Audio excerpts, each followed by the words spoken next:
Okay, so what kind of situation do we have at the moment from an AUD JPY perspective? Now, first of all, on the weekly time frame, we can clearly see that the market has created this very nice impulse to the downside, followed by this nice retracement, and we want to see the market continue with a new impulse to the downside.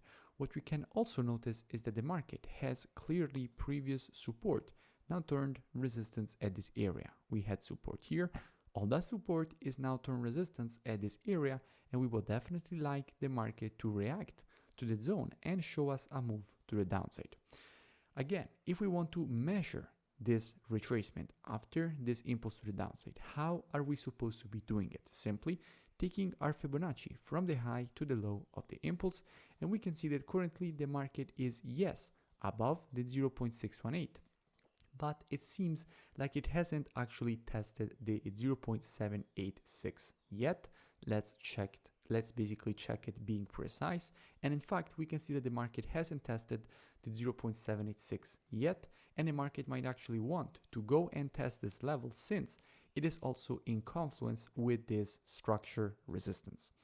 So from the weekly, we know that overall we want to see the move to the downside, but we might see the market make a last move to the upside to go and test the 0.786 Fibonacci retracement before continuing lower. So now that we have taken our informations from a weekly perspective, let's go down on the daily and see what kind of situation we have. Now on the weekly time frame, if you remember from our last analysis on AUD JPY, after the market created this overextended W formation, we wanted to see the market start the move to the downside, and that is exactly what the market has done. Now at the moment the market is facing a very important structure level that you can see that was also acting as structure in the past. In fact, it was a very strong support level here, resistance here, again resistance, and since the market is now approaching this level from above and it's actually inside of this level coming from above, this level is acting as support for this market. So we want to see the move to the downside, but we are at daily support. How are you supposed to be approaching this situation, and how we will be approaching this situation with students?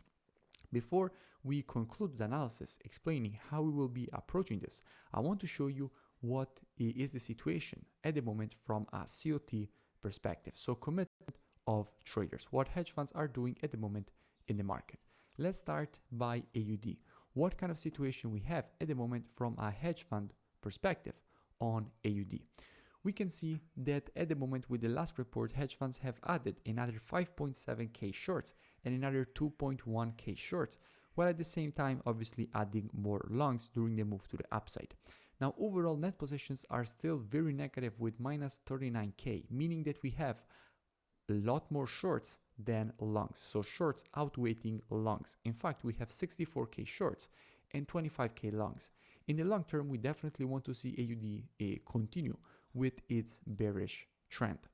If we go and see what is going on from a JPY perspective, first of all, during a period of uncertainty like the one that we have now, we want to see more money flowing to the JPY as a safe haven, even though we still don't see proper longing yet, but we don't see proper shorting neither, meaning that this is just a retracement from the longs, so hedge funds are taking profits from the longs that they had in the past on JPY. In fact, we know that all JPY pairs were making moves to the downside, and they are supposed to start longing again in the near future because they're not interested in the shorts since they're not adding them.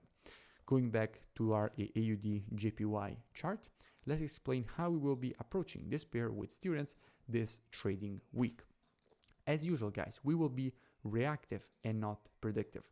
We don't know if from here the market will bounce away from this area or break. But what we do know is that if the market will manage to break below this structure support, then there is a very good opportunity to be looking for possible shorting opportunities. So after the break, if the market will actually break, because at the moment this area is support, the market should respect it as support and continue higher, and at that point we will be looking for possible shorts obviously from higher, and I will keep you updated with a new analysis. But at the moment, if the market will manage to actually break below this area, then after the retracement we will definitely be monitoring with students price action from a 4-hour perspective, waiting for the market to provide to us one of our valid entries. And as soon as the market will provide to us one of our valid entries, we will be taking a nice short with a very good risk to reward and very good probabilities for a nice move to the downside.